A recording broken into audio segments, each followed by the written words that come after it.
خدای وکړي چې خوشحاله ورځ مو پیل کړې وي او د خوشحالۍ ژبې په تن ولرئ. دا د نن ورځ بیا هم زه ستاسې په چوپړ کې یم. ګران محترم زده کوونکو، مخکې دونه چې په نوي درس باندې شروع کړو، موږ تاسو د نوي درس عنوان چې دی عدسیه څه شی ده، او په کتاب کې موږ تاسو چې ده 9 صفحه ده، دلته معلومي په کتاب کې 9 صفحه ده او درس چې دی 9 درس دی، او د موږ تاسو مخې چې دي د عدسیې پېژندل او د عدسیې ډولونه چې عدسیه څه شی ده. موږ تاسو په کتاب کې چې ده صفحه چې ده 9 صفحه ده، 9 درس دی، او د موږ تاسو مخې چې دي یا اهداف هم چې دي د عدسیې پېژندل دي او د عدسیې ډولونه دي چې څو ډوله ده او عدسیه څه رقم ده. انشاءالله خدای وکړي چې عنوان پېژندلی وي. مخکې دونه چې په نوي درس شروع کړو، موږ تاسو تېره ورځ کارخانګي دا وه چې تاسو به په خپلو کورونو کې د منشور په واسطه تجربه سرته سوی، یا د منشور په واسطه یا د خپل کوم شی چې مثال هغه شی چې یو سپین نور په مختلفو رنګونو تجزیه کابله دا وه. بل هم تاسو ویلي چې د نور ټایپ تجزیه وکړئ، هغه دا وه چې تاسو ته کله په یو لوښي کې اوبه واچوئ، په کې یو مستوي هنداره کېږدئ، بیا د لمر وړانګې چې کله کړکۍ وځکه په دغه لمر وړانګې چې په شیشه باندې لګي، بیا د اوبو انعکاس چې دی بالاخره شیشې نه په دیوال باندې لګي چې دلته مختلف رنګونه تجزیه کېږي، چې مختلف رنګونه تاسو وینئ چې دوی ته ویل کېږي د نور ټایپ ویل کېږي. خدای وکړي چې دغه تجربه تاسو په ښه شکل سره درسولې وي. اوس موږ تاسو په نوي درس شروع کړو، په تېر درس یادوري کړو. موږ تاسو تېر درس وویل ګرانو محترمو شاګردانو چې منشور وویل. منشور دغه دی، موږ تاسو په تعریف کې چې 3 اړخه ولري او مثلثي قاعده ولري او د 2 مستوي غیر موازي مستوي سطح په واسطه محدود شوي، یا دغه 2 موازي غیر مستوي سطح په خپل منځ کې یو مشترک سرحد ولري. دلته څه ویل کېږي؟ دلته منشور ویل کېږي. بیا مو وویل چې منشور چې دی، موږ تاسو وویل چې کومه وظیفه سرته رسوي. خواص یې دا دی چې منشور چې دی 2 خواص لري. یو خواص دا دی چې سپینه وړانګه د لمر چې سپینه وړانګه د منشور قاعدې ته نږدې کوي.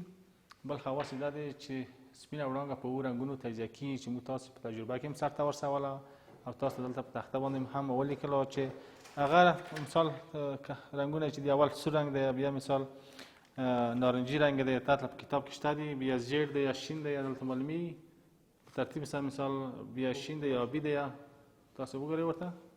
نو ګران محترم زده کوونکو، بیا هم وویل چې منشور چې دی سپینه وړانګه په 2 رنګونو تجزیه کېږي چې کله بیرون لمر ته ووتلو سپینه وړانګه چې دی په 2 رنګونو تجزیه کړه. دا موږ تاسو د تېرې ورځې درس یو مرور و. نو اوس غواړو چې په نوي درس باندې موږ شروع وکړو. موږ تاسو نوي درس عنوان چې دی عدسیه ده. عدسیه څه شی ده؟ تاسو ته په دغه کې معلومي کتاب کې عدسیه څه شی ده. موږ تاسو ویلي چې عدسیه کله که تاسو متوجه وئ ولیدله. ښه، عدسیه داسې تعریف دی چې یو شفاف جسم دی چې 2 کروي سطحو او یا 1 کروي سطح په واسطه څنګه وي محدود شوی وي، د عدسیې په نامه یادېږي. اوس دلته وګورئ دغه یوه عدسیه ده چې د 2 کروي سطحو په واسطه یا 1 کروي سطح په واسطه محدود شوی د عدسیې په نامه یادېږي. که تاسو په خپلو کورونو کې ضربین هم د څه په شکل عمل کړه؟ د عدسیې په شکل عمل کړه. تاسو ته وګورئ دلته تاسو ته که چېرته واړه شیان وي ضربین ورته ونیسئ، تاسو څنګه کې لوښي ښکاري وي، د عین د عدسیې په شکل عمل کړه. وګورئ معلومېږي تاسو ته چې تاسو لرې کوئ ته او نږدې کوئ، تاسو څنګه کوه شیان په ډېر ښه شکل. ښه ګرانو محترمو زده کوونکو، دا د عدسیه دا چې دا په کامرو تلسکوپ، یعنې تاسو کولی شئ دغه ضربین یا عدسیه په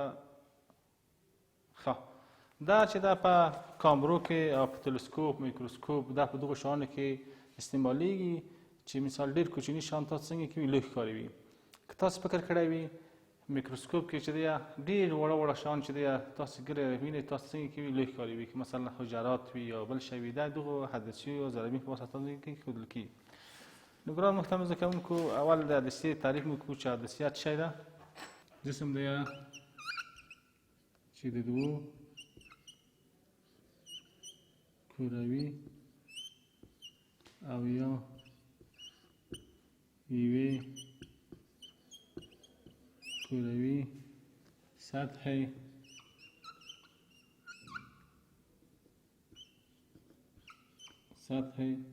واسطه احاطه شوی وي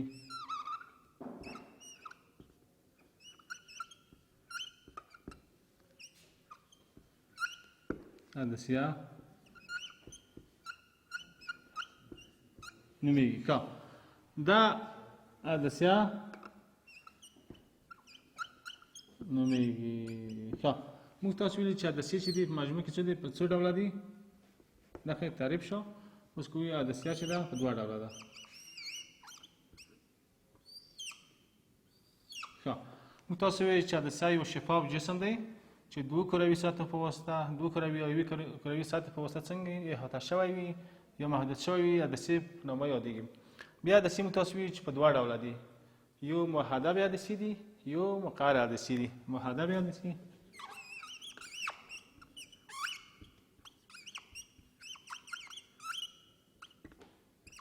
بل چې دي مقعر.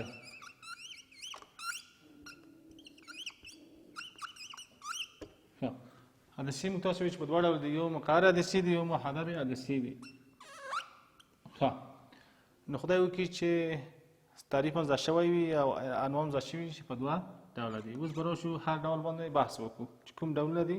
محدب عدسیې هغه عدسیې ته ویل کېږي چې منځ برخه یې ډبله وي او څنډې څنګه وي نازکې وي. دې ته څه ویل کېږي؟ هغه عدسیې ته ویل کېږي چې منځنۍ برخه یې ضخیمه یا ډبله وي او څنډې څنګه وي نازکې وي. دې ته څه ویل کېږي؟ محدبه عدسیه ویل کېږي. خدای وکړي چې تاسې په دوه عدسیه پېژندلې وینئ، منځ یې ډبل دی او حجرې څنګه دي نازکې دي.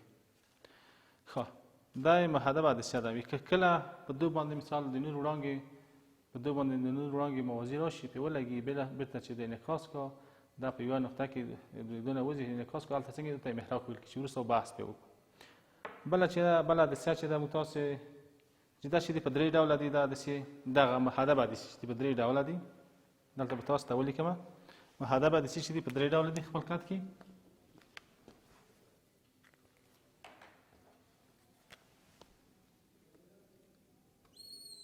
درې ډوله شوي محدب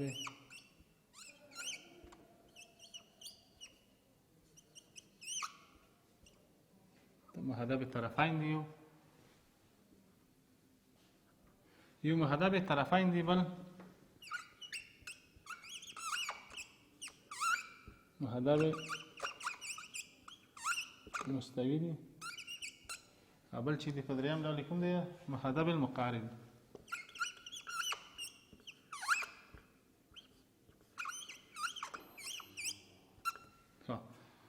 په دوه ډوله درې ډوله شو چې یو محدب الطرفین دی، محدب المستوی دی، بل محدب المقعر دی. بل مقعر عدسیې چې دي هم چې دي په درې ډوله دي. چې لومړی ډول چې دی اول به راشو دو تعریف وکړو چې دا کومه ده. تعریف هم نه دی کړی، مخکې تعریف چې وکړو هغه عدسیې ته ویل کېږي چې منځنۍ برخه یې نازک وي او څنډې څنګه وي ډبلې، دې ته څه ویل کېږي؟ مقعر عدسیې ویل کېږي. تاسو دې ته وګورئ منځنۍ برخه یې څنګه ده؟ نازکه ده او څنډې څنګه دي ډبلې، دې ته څه ویل کېږي؟ مقعر عدسیې ویل کېږي. وینئ تاسو ته معلومېږي دلته. ښه، کله چې په دوه باندې نور وړانګې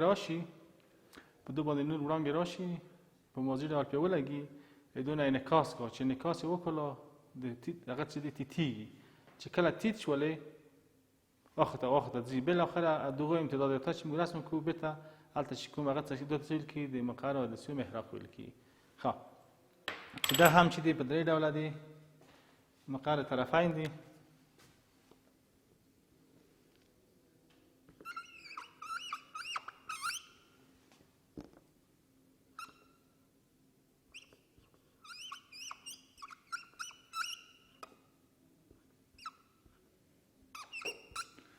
بل چې دی مقعر طرفین دی، بل مقعر مستوی دی.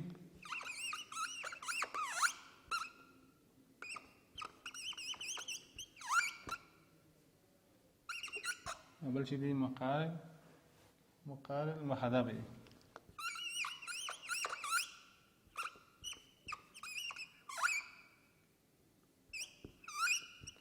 ها، او دا هم چې دی په درې ډوله دي، چې یو مقعر الطرفین دی، بل مقعر المستوي دی، بل مقعر محدب دی. او دا چې ده مقعره داسې ده چې مابین یې خالي دی او څنډې څنګه دي ډبلې دي. ښه ګرانو محترم زده کوونکو، اوس به راشو چې دغو تصویر چې د دوی چې تصویر تشکیل دو تصویر تشکیل دو باندې بحث وکړو چې دم تاسې سره پرې خلاص شي. که چېرته موږ تاسې داسې یو هغه ولیدو چې خطکش ته ګورې، داسې یوه آینه ولیدو،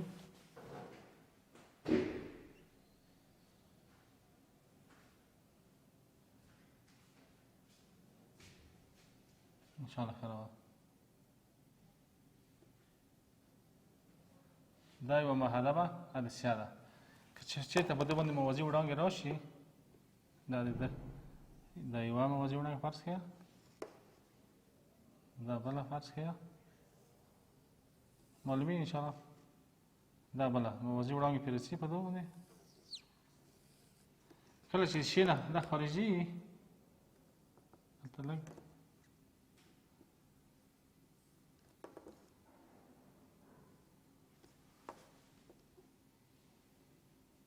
دا خطه رسي چې په یوه نقطه کې څنګه کوي، دا هلته خطه کوي.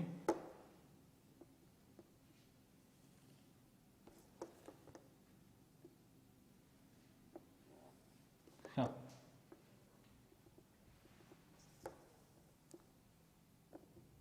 تلخصي خلاص مشي په آخر رسي، توجه وسیه.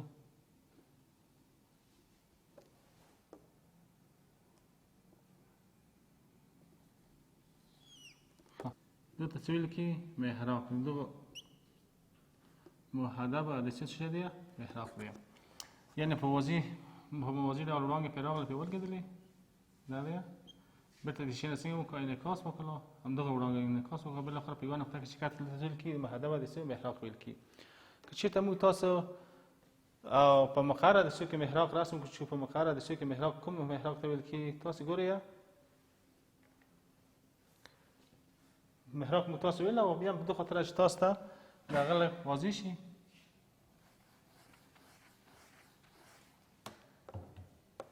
داسې دی چې شیشه په دې رقم باندې ده،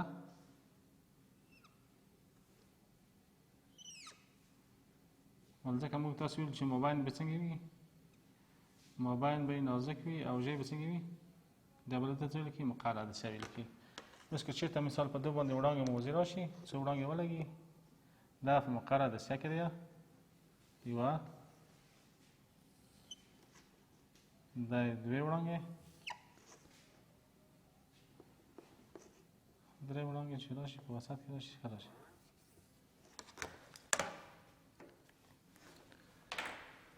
توجه وسیه.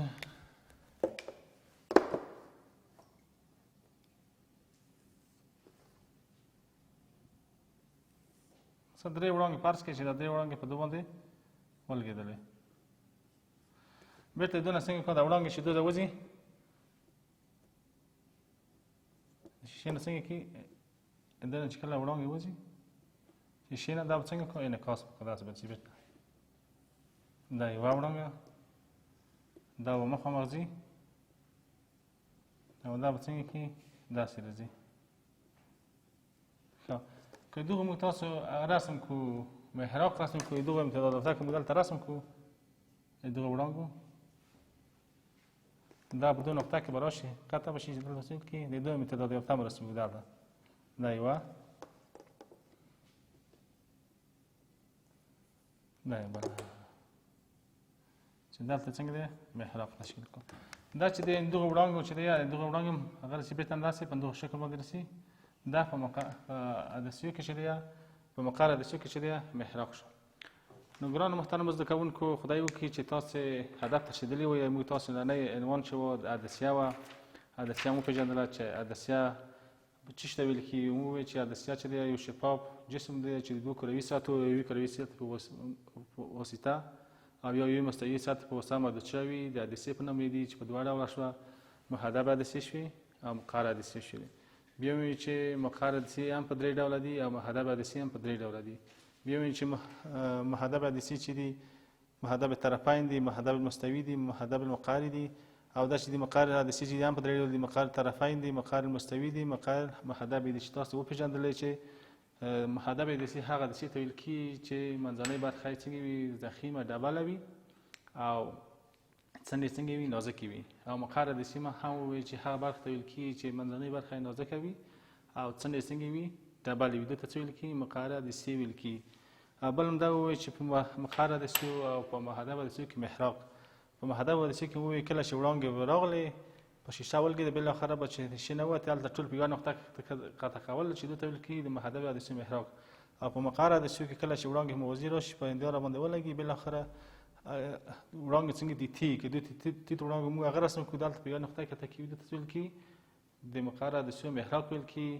او بل هم د استعمال ځایونه ووایي چې دا هندسي چې دي په کامرو کې، په میکروسکوپ کې، په تلسکوپ کې، په مختلفو شیانو کې دا استعمالي، ځکه چې موږ وکولی شو موږ ته دا شیان څنګه کوه واړه شیان ډېر لوی ښکاري وي. او تا دا زرابین ته وګورئ، دا خپله یوه هندسیه ده چې تاسو دا شیان څنګه ښکاري وي. دغه هندسي چې دي یا زرابین چې دی، دغه شیان چې تاسو ډېر لوی ښکاري وي، چې تاسو واړه شیان چې دي ډېر لوی درته ښکاري وي. که تاسو د کتاب مختلفو برخو ته وګورئ، هر هغه چې تاسو ډېر قسمت لوی ښکاري وي. نو په دې اساس باندې تاسو کولی شئ په کامرو کې، په مایکروسکوپ کې، په تلسکوپ کې دونه استفاده کړي چې دا خپله دغه هندسي چې دي دا خپله تاسو کولی شئ د مختلفو شیانو په لویه بڼه تاسو څنګه کړئ وګورئ. نو خدای وکړي چې دغه نننی درس چې موږ تاسو درس سرته رسولی وي او ښه مزه شوی وي. موږ تاسو په درس کې چې دغه هندسي ووایي چې په دوه ډوله وي، هندسي تعریف هم ووایي، بیا ووایي چې کوم هر ډولونه مو ځان ته بیا تشریح کړل. نو خدای وکړي چې په دغو محراق مې ووایي چې مثال په مقرو کې کوم محراق دی یا په محدبو کې محراق څه دی. او خدای وکړي چې تاسو دغه درس ښه زده کړی وي او سرته رسولی وي، تاسو یو مفهوم ترې اخیستی وي. موږ تاسو د آینده کارخانه کې تاسو دا ده چې تاسو به کله چې کورو ته لاړئ زرابین پیدا کړئ، په زرابین کې تاسو د مختلفو نقطو نه تاسو شیانو ته وګورئ چې تاسو څنګه ښکاري. اکثره وخت تاسو په کور کې دوربینونه کیدای شي ولرئ، دوربین ته تاسو وګورئ په ډېر لرې نقطې ته تاسو یو شی ډېر نږدې ښکاري وي. نو دغه د دغو هندسیو برکت یې چې تاسو کولی شئ، خصوصا دا په دوربینو او میکروسکوپ او تلسکوپ کې زیات استعمال لري. تاسو هم کولی شئ په کور کې کوم شیان یا زرابین هغه شی چې تاسو په کور کې لرئ دغه وکړئ او هغه هم خپله نتیجې خپله کتابچو کې ولیکئ. خدای وکړي چې درس مو زده شوی وي. نورو په مهربانه خدای سپارم. السلام علیکم ورحمة الله وبرکاته.